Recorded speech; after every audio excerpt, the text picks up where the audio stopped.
Good morning students, I am Shomajit sir. Today I am here to deliver my lecture on topic blood. I'll discuss about the different components of blood, its function, and also I'll be discussing about the different blood groups and also about the erythroblastoses fetalysis.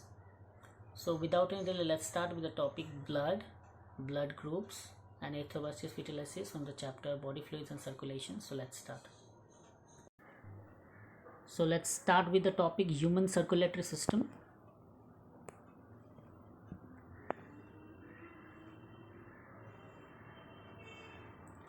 Blood vessels and heart, we'll see here in the human circulatory system. We'll see about the blood vessels and heart.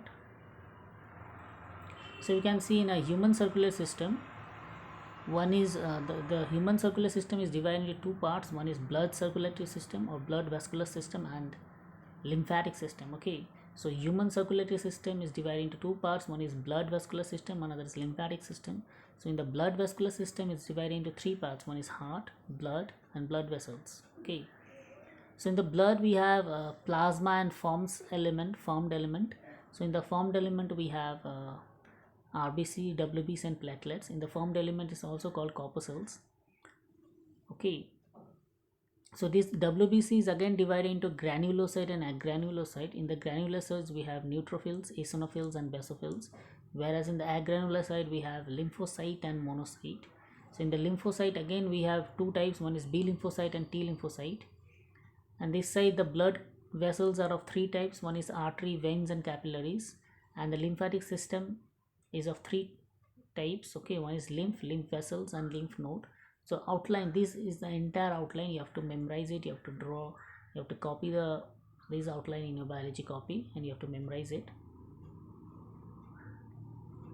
So first is blood. Okay, so let's see about the composition of blood. So in the composition of blood we have plasma and formed element. Formed element is also called corpuscles. So we have 55% of the plasma and 45% of the corpuscles. So this 55% of the plasma includes straw colored and slightly alkaline, that is pH 7.4 fluid matrix, and this 45% includes cells, that is RBC, WBC and platelets. Okay, so RBC full form is red blood cells, WBC full form is white blood cells. Okay, so RBC another name is erythrocyte, WBC another name is leukocytes. So you can see in the left hand side in a blood vessels, so many blood. You can see the corpuscles, different corpuscles. Below you can see the diagram of red blood cells given. Now let's see the constituent of plasma and function. So water, in the plasma there is 90 to 92% water and it's a good solvent. And then we have plasma protein, that is 6 to 8%. So this plasma protein include fibrinogen, globulins and albumins. So this fibrinogen is for blood coagulation or clotting, and globulin is, it acts as an antibodies for defense of the body, and albumin function is osmotic balance and regulates blood pressure. So next constituent of plasma is glucose, amino acid, lipid and cholesterol. So the functions of glucose, amino acid, lipid and cholesterol is for energy production and growth. So it provides energy and for growth.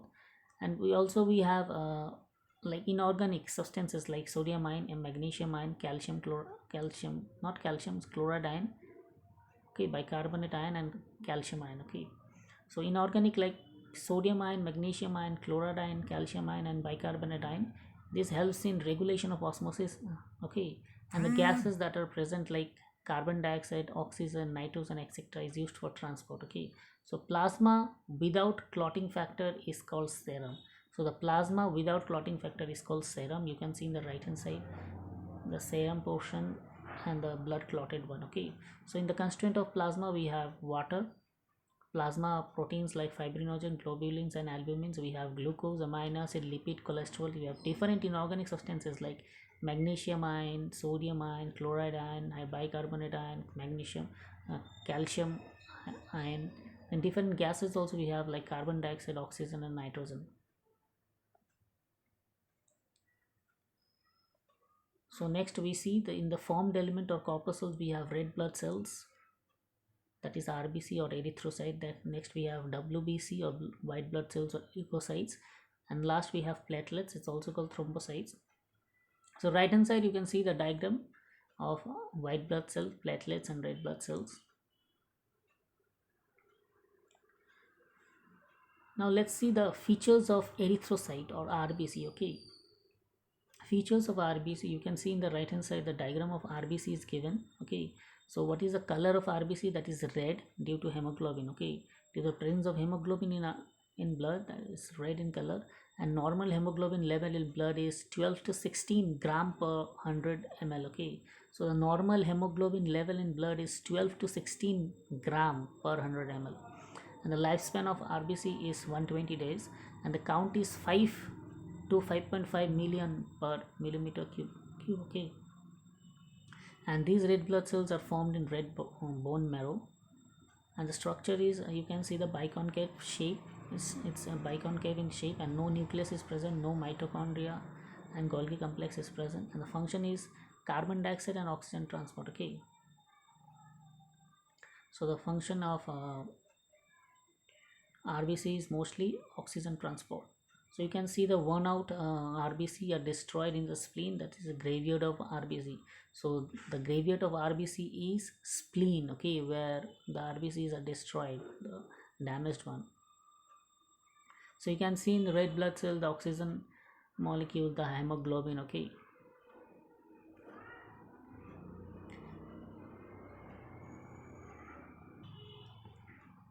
next moving to the features of WBC or leukocytes or white blood cells. You can see the color of WBC is colorless, and the lifespan is 1 to 15 days.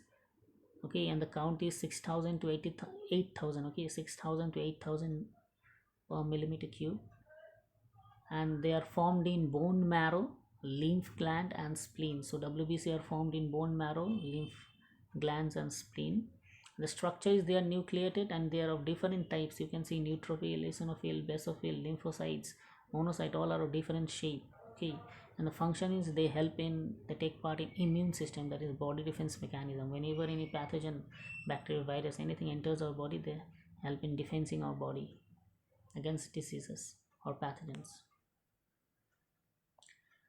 Next you can see the different types of WBC. Okay, and the functions. So WBC are two type, one is granulocyte and agranulocyte. Under granulocyte we have neutrophil, eosinophil and basophil, and under agranulocyte we have monocyte and lymphocyte. Okay, so you can see neutrophil is also called heterophils. It is 60 to 65% present, and their function is phagocytosis, and they are the soldiers of the body. And eosinophil is another name, is acidophils.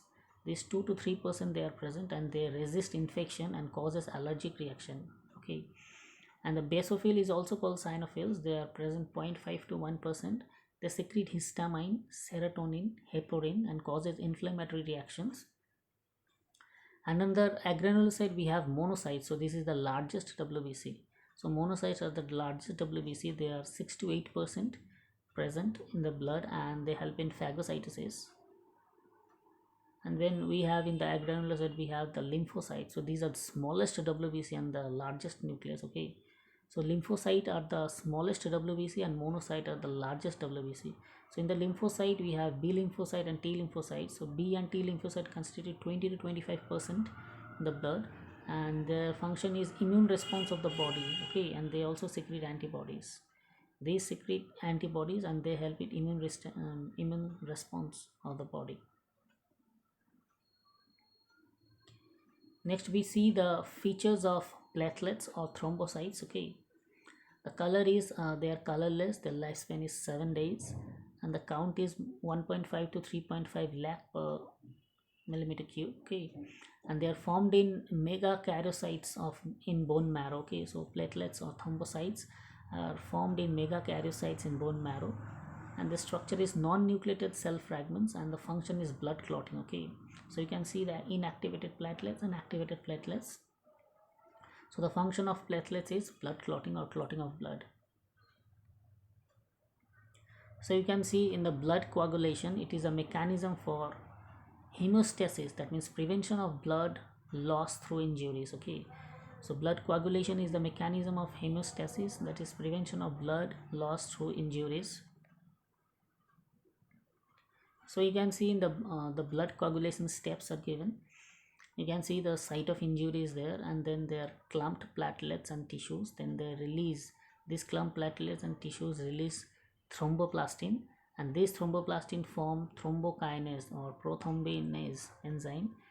These act with calcium ion and hydrolysis is done, and then prothrombin is converted into thrombin, and this thrombin then finally react with fibrinogen. Okay, so soluble fibrinogen is converted into insoluble fibrin, and this insoluble fibrin then traps, okay, the dead and damaged formed element, and then coagulum is or clotting is being done. You can see the right hand side the diagram: injury or damage, vessels contract, platelets plug, and fibrin clot.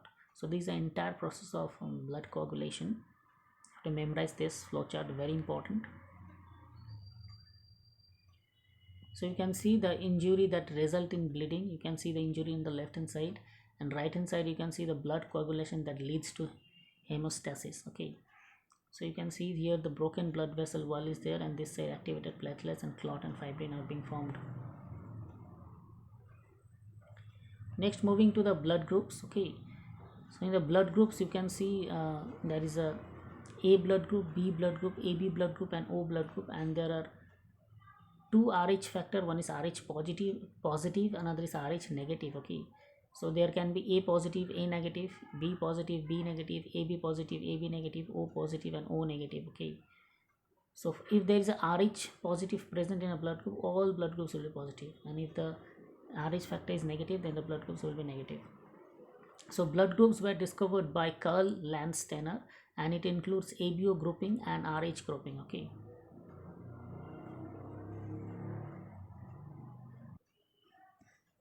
now let's see about the ABO grouping. You can see antigen A and the blood group antigen A and anti B antibodies are present, and in the blue blood group antigen B and anti A antibodies are present, and in the AB blood group we have antigen A and B, and neither anti A nor anti B antibodies are present. Okay, and O you can see neither antigen A or B, and both anti A and antibodies are present. So it is based on the presence or absence of two surface antigen, that is chemicals that include immune responses on RBC, namely A and B. Okay, so similarly plasma contains two antibodies. One is protein produced in response to antigen, namely anti A and anti B. So anti A and anti B is present in the plasma. Okay, and antigen A and B is present in the blood groups. So you can see the blood grouping, ABO blood grouping. You can see blood group A have a antigen on RBC A and having a antibody in plasma anti B, sorry, and they can donate blood to A and AB and can receive blood from A blood group and O blood group. Okay, similarly for B blood group having a antigen on RBC B and having a antibody in the plasma, that is anti-A, and can donate blood to B and AB and can receive blood from B and O. Okay, and for next blood group, that is AB, they have an antigen. Always antigen is on RBC and antibodies in on plasma, so they have antigen A and B and antibodies are nil, and they can donate blood to A, B only, and can receive blood from all blood groups A, B, AB, and O. And the next last is the O blood group, where the antigen is not present, that is absent. Antibodies that are present in plasma is anti A and anti B, and can donate blood to all blood groups A, B, AB, and O, and can receive only from O. Okay. Okay, so O is a universal donor, and blood group O is a universal donor, and AB is a universal recipient. So A blood, you can see here ABO grouping. Okay, you can see the ABPO grouping here. Antigen A reacts with anti-A, antigen B reacts with anti-B, and mixing of blood with interactive antigen and antibody causes clumping, that is agglutination of RBC. You can see here anti-A. Okay, and then the RBC is of antigen A, then agglutination is done. So you can see O blood group is a universal donor and AB is a universal recipient. So O group person are called universal donor as they can donate blood to persons with any blood group, whereas AB group person are called universal recipient because they can accept blood from all blood groups. Okay, so this is the Rh grouping. You can see the Rh positive and Rh negative one.